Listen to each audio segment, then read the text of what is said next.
We then went for an Italian. When it came to the bill, Cruiser suggested credit card roulette. And Cruiser went, no, my luck's gonna change. And just when Cruiser thought it couldn't get any worse, Cruiser to do the whole bill. Swoop, what would you have done differently? It's hard to answer because, you know, we try to live a life with no regrets. We try to live one with no regrets, and yet we've got so many. It's a bit messy. But you and him are very fashionable. We're both into your clothes and In.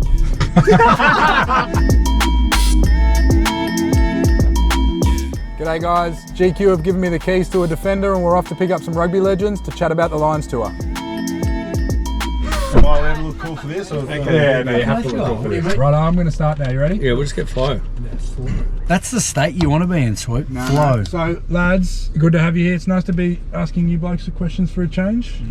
Thanks for coming along. You're really high in your seat. I am, yeah, it's a little ego boost thing I've got going on here. Rightio, I want to know, if you were suiting up for this Lions series, who's starting, who's on the bench, and who is running the waters? I'll give you straight up. I'm going to start Gitz. Okay. Should have been there in 13, but he's in France. Then I'm going to bench me, because I also should have been there in 13, but I was in France.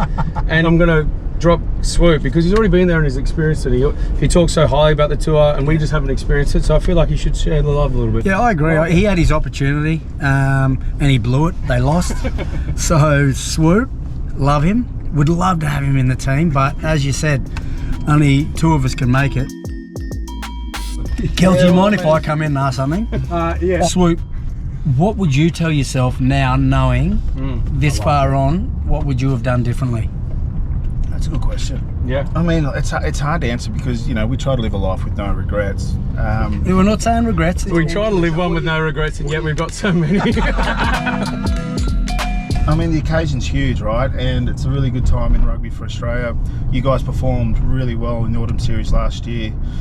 You know, there's a lot of excitement.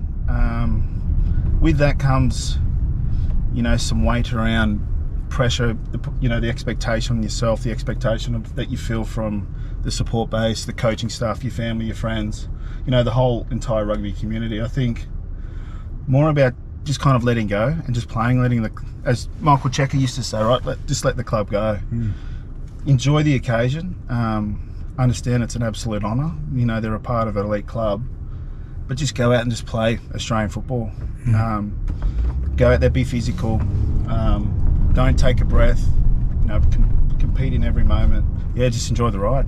Love that. I'm ready to go now. Yeah. Everyone talks about it. Once in 12 years, you know, people play a great career and don't get the opportunity. Like, you know, and you grow up wanting to be involved in these things. So don't get there and then all of a sudden be overwhelmed by it. Back yourself, believe in yourself, be patient, but ultimately just enjoy it. Just trying to stay as tight as a group. Just don't want to leak up easy points would be my coaching advice for this series. Well, let's time travel a little. Fast forward. Wait, I didn't cut you off. And then the last one, just, well, like they said, embrace it. Like, don't be fearful of making a mistake.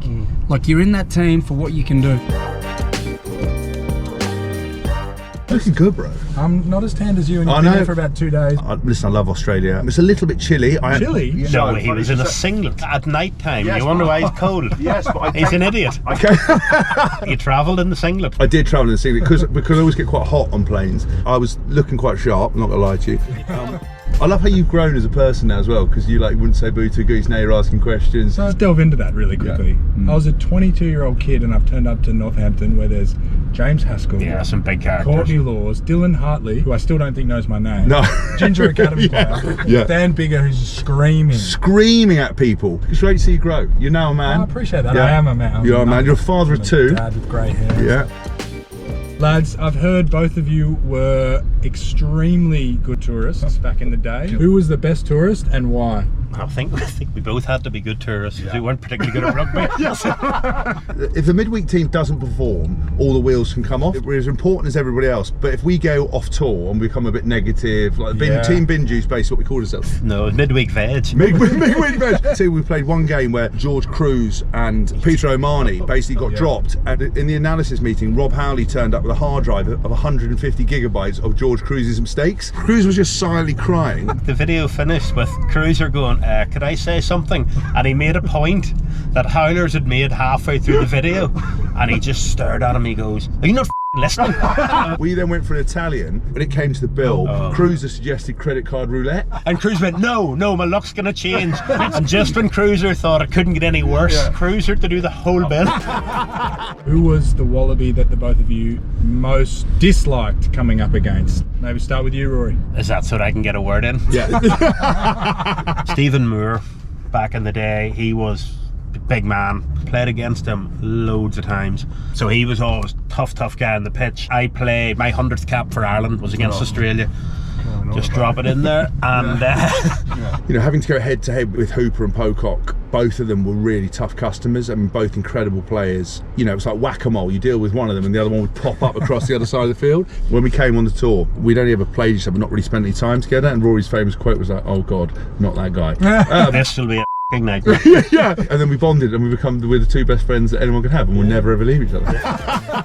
For the 2025 Lions, aside from run at Kellaway, what advice would you give them? Kind of leave all the sort of the international the club at the door, and just try to be a team as quick as you can. And but also just understanding that the Lions Tour is so much more about the collective than it is about the individuals. And I think when the Lions Tour really comes together, it's when everyone knows they've got a job, you've got to be completely selfless.